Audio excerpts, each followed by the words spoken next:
Ouais, c'est ça, c'était l'idée de faire un film vivant sur le deuil, quoi. Je sais pas, bon, on a tous vécu des deuils, mais moi, je voulais faire un film du côté de la vie, vraiment, qui soit très lumineux à regarder, très chargé de vie, quoi. Ouais.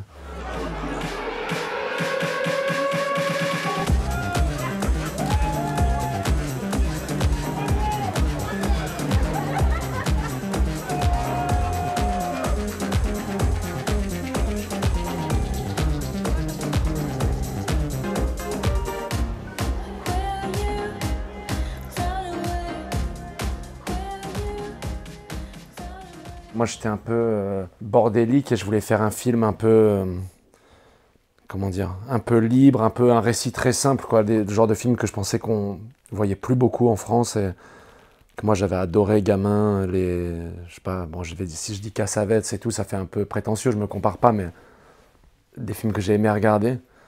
Doyon, Cassavetes, ou même certains Claude Lelouch, les plus simples, Un homme et une femme, tout ça. Et je voulais écrire ça, mais en fait, ça demandait beaucoup de structure émotionnelle, donc j'ai dû m'entourer parce que je pensais qu'en faisant un récit simple, ça allait être simple à écrire. Et en fait, vu le peu de rebondissements spectaculaires et tout qu'il y a dans le film, au final, il fallait des scénaristes très doués pour réussir à ce qu'il y ait une tension dans le film et tout ça. Donc, et je voulais vraiment que ce soit des femmes parce que le film parlait de deux femmes et je voulais pas avoir que mon point de vue à moi de jeune, enfin pas de jeune d'ailleurs, je me vois toujours jeune, mais de mec. Voilà, je voulais m'entourer de ces deux filles qui ont écrit des films super, hein. De Cédric Kahn, de Kanté, de Cogitor, donc c'était une chance. En fait, j'ai aimé le cinéma au travers des actrices, quoi. Comme spectateur, je parle, j'ai vraiment... Mon acteur préféré, c'est Gena Rowlands, donc... voilà. En tout cas, il a inspiré chez moi, c'est peut-être parce que il y a quelque chose, c'est un acteur aussi, peut-être il y a ce cinéma qui est proche des acteurs, je sais pas, de personnages, voilà, il a quelque chose de très libre et sa narration, elle est sur les sentiments, quoi. Il fait des vrais films de sentiments c'est peut-être ça qui m'inspire, ouais, sa liberté comme ça de pas que le sujet des films ce soit les sujets qu'il filme. C'était surtout important qu'on le ressente, quoi. J'ai essayé de me mettre à la place de ceux qui allaient regarder le film et comme c'est comme ça l'histoire d'une femme qui décide de ne pas prendre la bonne route, je voulais qu'il y ait quelque chose de libérateur pour ceux qui le regardent. Moi j'adore au cinéma quand on voit des personnages faire ce que nous on se permet pas dans la vie.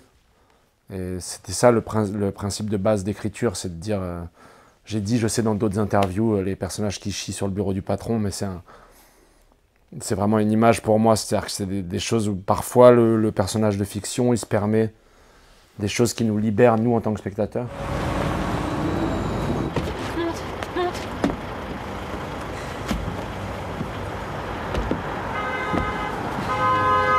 Allez, allez.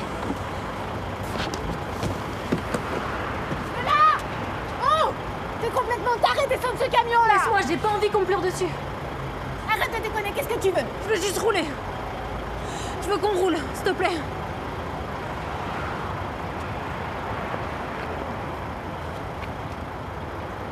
S'il te plaît.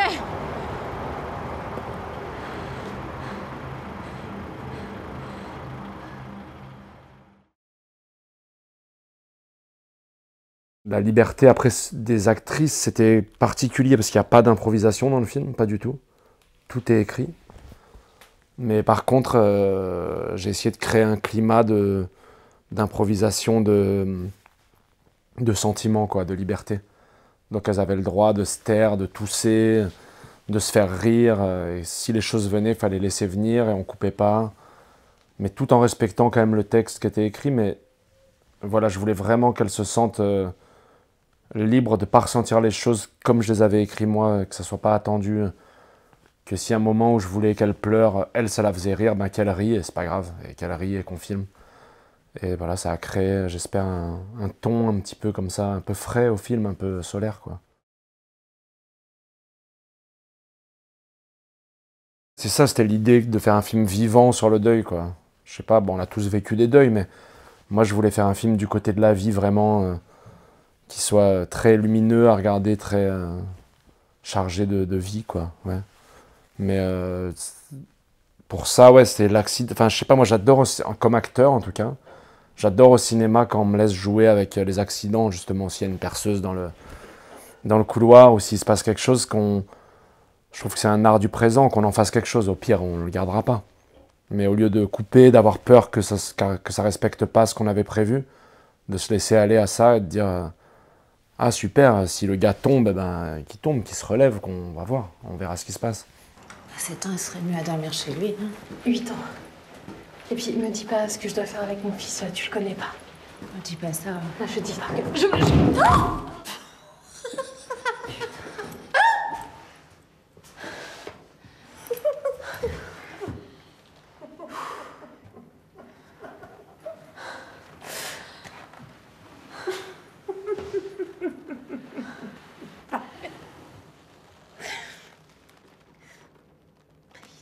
Il dort bien.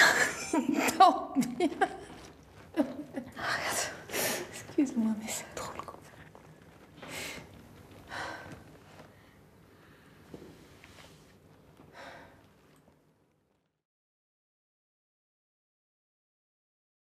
Mon point de vue sur la famille, je pourrais en parler longtemps, mais ça va peut-être ennuyer les gens. Après, il faut qu'ils regardent le film, quoi. Mais je trouve qu'on a tous des... on prédéfinit des places, quoi, dans les familles, et on n'en sort jamais, en fait. Et on les définit très tôt, dès l'enfance. Il y a le petit rigolo, le sérieux, celui qui est violent, celui qui est turbulent, l'oncle relou. Et en fait, moi j'adorerais, c'est ce que je m'efforce de faire dans ma vie, c'est re-rencontrer les gens, quoi. Mes parents, ma sœur, me dire, mais en fait c'est qui, si j'ai pas mon point de vue de frère que j'ai toujours eu, ou ma sœur elle est comme ça et tout ça, c'est qui elle maintenant, avec ses idées, est-ce que en tant qu'humain ça serait ma pote, est-ce que ça serait quelqu'un que j'aime, Et voilà, l'idée du film c'était ça, c'était deux sœurs qui se voient que par leur prisme d'enfant et qui vont apprendre à se connaître en tant qu'adultes, quoi, en sortant un peu des images qu'elles ont toujours eues l'une de l'autre. Putain! Mais tu vas aller jusqu'où comme ça? C'est ridicule! J'ai besoin de toi. Laisse-moi J'ai tranquille. vraiment besoin de toi. Je veux vraiment pas y arriver toute seule. Tu trouveras pas ton mec dans un champ de je sais pas quoi, Lola. Et donc quoi? Tu vas repartir au chaud chez toi, c'est ça? Et puis pour pas culpabiliser, tu vas m'envoyer une peluche? C'est où chez toi, Margot? Parce que nous, on sait pas, hein. Pour nous, c'est juste une adresse au dos d'une enveloppe. Mais je t'emmerde. Et j'emmerde tes reproches. C'est moi qui suis là avec le cul plein de boue. Alors tais-toi. Parce que je viens de perdre ma putain de vie, c'est quand même la moindre des choses que t'aies de la boue sur le cul, non? Tu crois que ça me fait rien que ma sœur, elle se foute de mon existence? Qu'est-ce que tu cherches?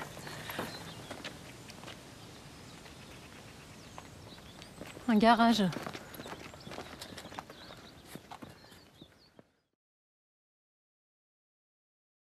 On a beaucoup parlé de ça avec Noé Bach, qui est un jeune chef opérateur qui cartonne maintenant, que j'adore. Enfin, qui cartonnait déjà, mais que j'adore. Et la première idée, c'était que... Alors lui, il a amené cette idée du 1,33 au début. C'est un format carré, parce que je voulais faire un film, un road trip où on ne voit pas les paysages. Que le voyage, ce soit que les actrices, les visages, leur port de peau, leurs sensations, et qu'on voit jamais la route finalement. Que c'était peut-être comme ça qu'on allait se différencier des road movies un peu en scope, à l'américaine. Donc il a amené cette idée d'enfermement là, de 1,33 qu'on a gardé à l'épaule, un peu à la comment elle s'appelle ah putain, évidemment c'est une de mes réals préférées, et là je vais lâcher la rampe. Voilà, Andrea Arnold.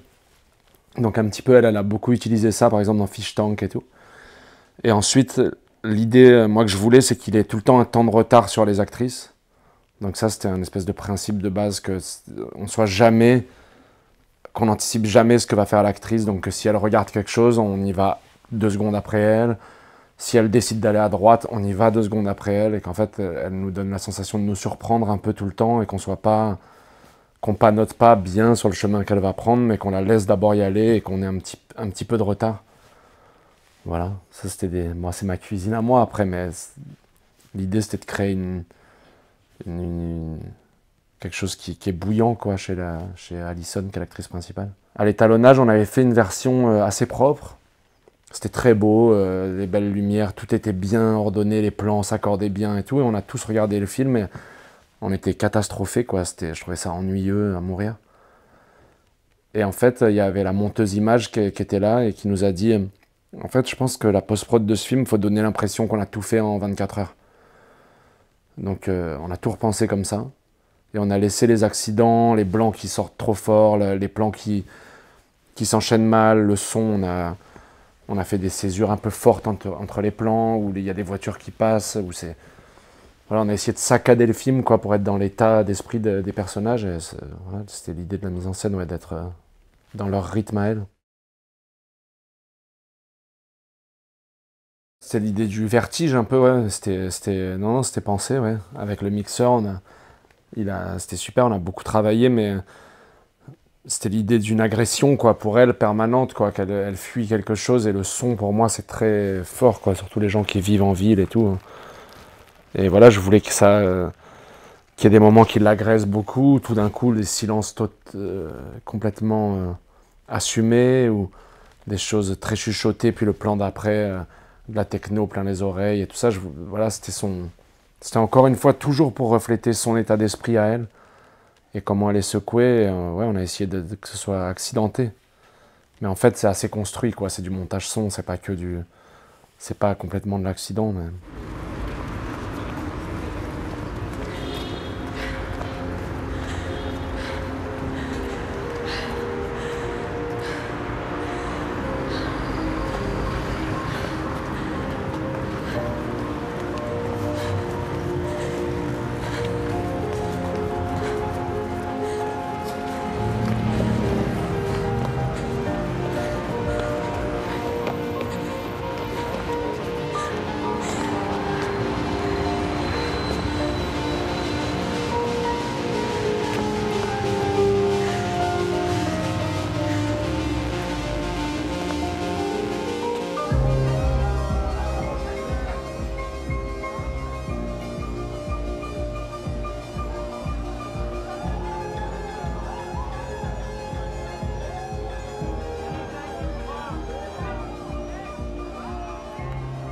On a essayé de recréer cette sensation que j'avais eue en vrai oui, un petit peu accidenté, un petit peu brut, un peu de film brut, quoi.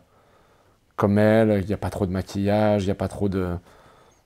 Voilà, on a essayé que ce soit pas moche pour autant, parce que moi j'avais envie quand même d'un film esthétique, quoi, où il y ait des belles images, ou parce que je pense qu'au cinéma c'est important, mais que ce soit secoué, quoi. Je peux pas dire mieux, ouais. Je voulais un film qui secoue, pour aussi compenser mon choix de faire un récit très simple et très une ligne droite comme ça, assez simple. On avait l'impression qu'il fallait que ça bouge pas mal à l'intérieur.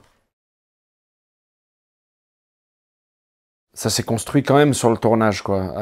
On s'est rendu compte au fur et à mesure du tournage qu'on n'avait pas besoin de filmer les autres. Et donc, il y avait des vrais choix. L'échographie, c'était prévu, il n'y a même pas eu de plan, on l'a pas fait. C'était moi d'ailleurs qui jouais l'échographe, mais j'avais pas du tout envie d'être filmé.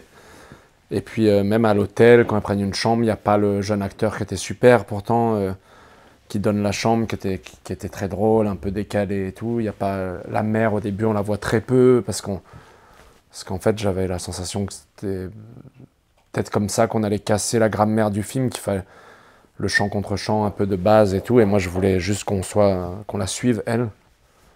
Donc on n'a pas eu besoin de filmer les autres, ouais. Il est là.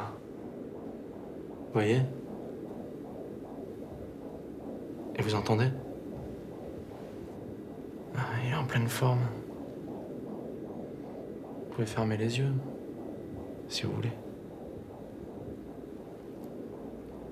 C'est une bonne nouvelle, hein, tout va très bien. Vous pouvez respirer.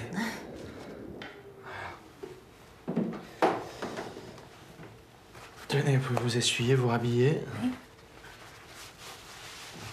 Et puis nous, on va se voir maintenant quand vous aurez passé l'échographie des 3 mois. En fait, j'avais envie de faire un film d'aujourd'hui, quoi. Et je trouve que en fait, les souvenirs, on les a tout le temps dans la poche. Il y a même carrément des trucs qui nous disent souvenirs. Enfin, moi, j'en ai encore vu hier, là, sur mon iPhone. Souvenir, il y a 1 an, il y a 3 ans, c'est une angoisse totale. Enfin, et je trouve que l'idée qu'un enfant puisse avoir accès à ça en permanence et à se projeter dans ces images-là et tout, voilà, ça me racontait quelque chose de lui, quoi, ça me donnait plein de possibles. Donc, et l'idée du coup, il recrée ses propres souvenirs en refaisant comme son père, en filmant ce qu'il voit, en essayant de capter sa mère. Voilà, ça m'amusait. Et on a respecté juste le format. On a vraiment fait des images au iPhone. On a tourné avec ça. C'est moi qui cadrais d'ailleurs, parce qu'il n'y a pas de retour vidéo au iPhone, ça n'existe pas. Donc c'est moi qui le faisais. Et voilà, ouais, oui, on s'est un peu amusé avec ces plans. Et puis le iPhone, c'est un truc très particulier, qu'il n'y a dans aucune caméra, c'est ce zoom là, comme ça, directionnel, quoi. Et ça, on l'a beaucoup utilisé du coup pour ces images.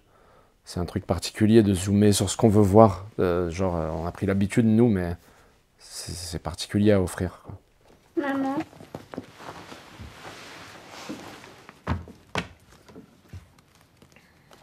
Maman.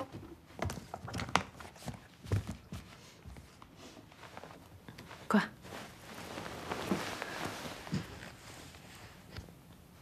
Je peux te poser une question. Vas-y. Est-ce qu'on est toujours une famille? Quand on est que deux, je veux dire. Ouais. Pourquoi tu filmes? Tu sais. Il me manque très fort.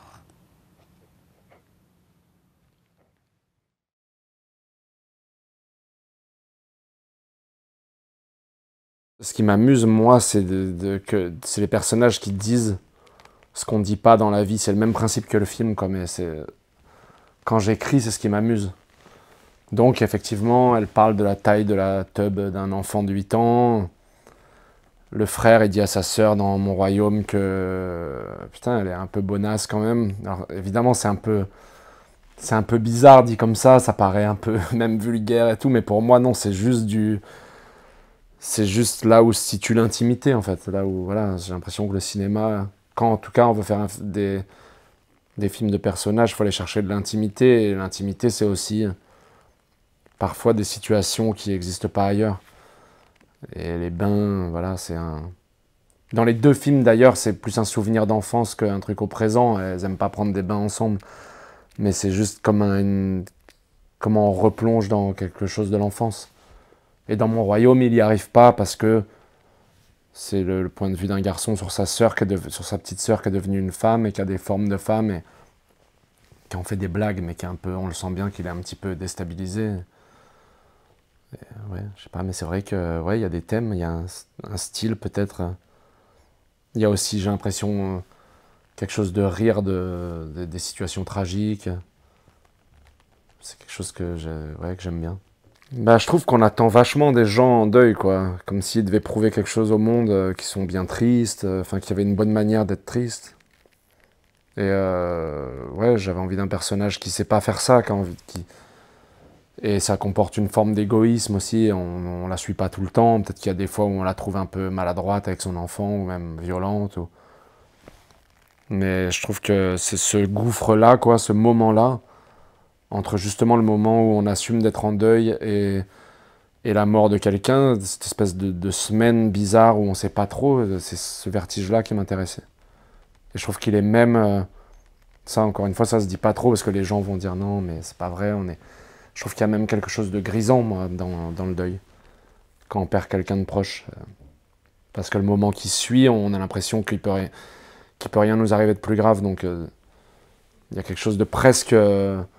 c'est dur à décrire, hein, mais que j'ai essayé de retranscrire dans le film, de presque jouissif, quoi. De presque on se permet tout, ouais, il y a quelque chose d'exceptionnel, quasiment, dans ce qu'on ressent. Et voilà, c'est un moment entre deux qui m'intéresse, quoi, et que je voulais décrire chez elle. Ouais, c'était l'idée du film, de décrire une émotion comme on la décrit pas d'habitude. Et effectivement, elle n'arrive pas à pleurer, elle est en colère, elle veut partir, ça la fait chier que les gens soient tristes. Ça la fait même chier que son fils soit triste. Voilà, elle n'est pas parfaite, quoi. Elle fait ce qu'elle peut, elle se débat un peu. Puis son parcours, c'est d'accepter justement ça, quoi, de prendre le temps de vivre, d'être triste de cette chose-là. Mais avant ça, ce qu'elle veut, c'est vivre. Elle veut manger des pâtes, danser, partir. Et elle le fait un peu avec trop de coups de coude, mais mais je pense que les gens endeuillés sont égoïstes, quoi. Enfin, ils voient pas la tristesse. Ils ont l'impression que ça, endeuillés très proches, quoi. Ils ont l'impression que ça leur appartient à eux. Et ils voient pas les autres, même quand c'est leur propre enfant. Donc là, elle n'a pas conscience que le petit a perdu son père, elle a perdu son amoureux, puis voilà. Et elle prend pas conscience de ça. D'ailleurs, dans le film, on l'oublie un peu. C'était l'idée du film, c'était qu'on l'oublie un peu, il est derrière, il subit ce voyage. Il a sa tante qui s'occupe un peu de lui, sa mère lui échappe un peu, puis tout d'un coup, il prend la parole et il dit « Mais attendez, en fait, moi je suis là, quoi. » Ouais, elle lui a enlevé quelque chose. Bon, elle lui a donné autre chose, mais... Ouais, bah à la fin, quand elle l'emmène, voilà, elle lui offre une autre manière de faire sa cérémonie, quoi. Pour moi, la scène où il mange des pâtes, pour moi, c'était la cérémonie un petit peu. Ils se parlent pas, c'est très long. Il y a quelque chose de comme ça, cérémonieux.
Projo.